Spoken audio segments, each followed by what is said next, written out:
Bonjour à toutes et à tous, ma team Kiefer, j'espère que vous allez bien. Aujourd'hui pour cette nouvelle vidéo, on se retrouve pour la présentation complète du parcours du Tour de France de cyclisme 2024. Le parcours vient d'être dévoilé et donc on va bien sûr suivre ça sur la chaîne YouTube, comme on suivra le Tour de France 2024 en intégralité au mois de juin-juillet prochain. On le fait chaque année et donc là on va déjà s'intéresser à cette édition du Tour de France avec le parcours. Le voici au niveau de la carte de France. La particularité, le Tour de France ne passera pas par Paris et ça fait très longtemps. Parce qu'on a toujours la traditionnelle arrivée à Paris-Champs-Élysées. Mais là, il n'y aura pas d'arrivée à Paris. Pourquoi? Parce qu'on aura les Jeux Olympiques d'été l'an prochain. Trop compliqué d'aller sur Paris pour le Tour de France. Donc l'arrivée sera donnée à Nice. Ça sera quand même une sacrée particularité. Donc on a vu un petit peu ce profil, l'ouest, le côté atlantique de la France sera totalement délaissé, tout comme le nord-ouest, c'était déjà le cas l'an dernier. Le nord sera vraiment délaissé, hein. La ville la plus au nord sera la ville de Troyes, pour les villes les plus connues de ce Tour de France. Donc voilà. Et donc on va regarder un petit peu maintenant le profil de chacune des étapes. La première étape, particularité, ça part d'Italie dans la ville de Florence pour arriver à Rimini. Particularité de cette étape, très longue, 205 km, mais surtout déjà très vallonnée, avec pas mal de petites bosses au programme. Un enchaînement de 1, 2, 3, 4, 5, 6 vraies bosses. On compte pas celle-là qui est vraiment courte, mais ouais, il y a quand même des belles côtes et des petits cols. Donc étape très vallonnée pour la première étape, c'est la particularité. Deuxième étape, beaucoup plus plate, mais il y a quand même des petites bosses avec une bosse qui est pas loin de l'arrivée, 2 km à 10,6% de moyenne, ce qui animera le parcours toujours en Italie. Voilà justement la petite côte qui est quand même assez pentue, côte de San Luca. La troisième étape, ça sera vraiment la première étape pour les sprinters, sprint massif annoncé dans la ville de Turin avec un départ à Plaisance. Troisième étape 100% italienne aussi, c'est à noter.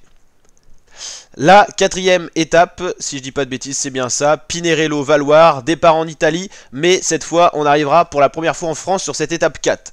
Étape courte, 138 km, mais surtout déjà une belle étape de montagne dès la quatrième étape. C'est également très rare dans l'histoire du Tour d'aller aussi rapidement, aussi haut en altitude avec le mythique col du Galibier. Il y aura l'enchaînement Sestrières, par sa voie quand même la plus roulante, mais 40 km tout de même de montée à 3,7% de moyenne. Le col de Montgenèvre, 8 km à 6% de moyenne, et le col du Galibier par voilà, son côté pas le plus dur, 23 km à 5% de moyenne, mais des cols très longs, vous l'avez compris, pour une arrivée en descente en plus. Là il y aura une étape avec, si je dis pas de bêtises, des secteurs pavés, 3 à 3, 200 km, belle étape également, très animée. Donc là je pense que les coureurs vont prendre l'avion, hein. Ils arrivent des Alpes directement dans le nord.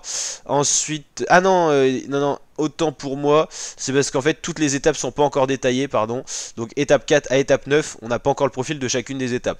On va d'abord voir dans un premier temps les étapes où on a le profil. Le 10 juillet, ça sera l'étape 11 avec une étape assez vallonnée pour une arrivée au Luran. Ok, le 13 juillet, on a cette étape là, Pau-Saint-Lary-Soulan. Ça c'est une ville assez mythique. On passera également par le Tourmalet, col mythique du Tour de France. La Hourquette dans 6 ans, un grand nom également. Et l'arrivée donc à Saint-Lary-Soulan, on l'a dit. Les profils détaillés des difficultés. Loudanvielle, plateau de Beille. Ça sera une très belle arrivée. Si je dis pas de bêtises, plateau de Beille. Attention que je dise pas de bêtises. C'est dans les Pyrénées, ouais c'est ça. Saint-Paul-Trois-Saintos, super dévolu. Là, ça sera des cols plus roulants et plus courts normalement. Pas forcément roulant au final, hein. Embrun Isola 2000 avec un passage au cime de la Bonnette, le toit de ce Tour 2024 qui sera très haut, 2800 mètres, vous vous rendez compte. Là l'oxygène se fera rare et 22 km à 7% de moyenne, ça va faire des dégâts, surtout qu'il y a Isola 2000 qui a un très beau col et une très belle station d'ailleurs au passage, 16 km à 7% de moyenne. Il y a vraiment une sacrée étape de montagne. Ça sera un Tour de France vraiment qui sera appréciable parce que tout simplement il y a plein de particularités. Il commence avec de la montagne dès la première semaine, il ne passe pas par Paris, il y a beaucoup de montagnes, il y a un parcours spectaculaire, donc vraiment ça sera un Tour de France inédit. Au niveau des dénivelés, ça sera énorme, dénivelé positif. Le code de la Couillole pour l'arrivée de cette 20e étape, juste avant la traditionnelle arrivée à la 21e étape, 15 km 7 à 7% de moyenne. Et il y aura bien 21 étapes, ça reste sur un format classique, mais ça sera un contre-la-montre.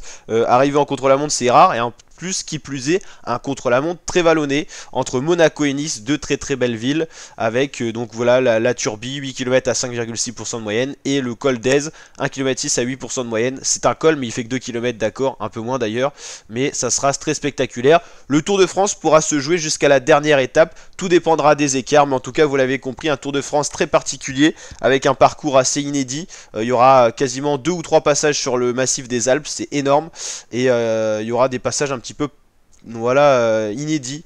Vous l'avez compris, hein, une arrivée à Nice c'est très très rare, donc il y aura de quoi profiter pour un Tour de France qui se situera entre le 29 juin 2024 et qui arrivera le 21 juillet 2024. Le programme télé sera à suivre parce qu'on aura en même temps les Jeux Olympiques qui se dérouleront à Paris en France, donc à voir comment France 2, France 3 vont s'arranger. Peut-être qu'une autre chaîne sera même utile pour diffuser le Tour de France, donc à voir tout ça.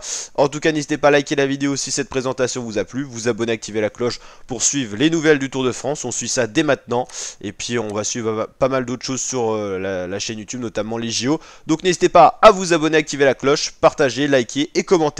Et n'hésitez pas à réagir surtout en commentaire à ce parcours. Je vous dis à très bientôt ma team pour de prochaines vidéos. Ciao ciao l'équipe.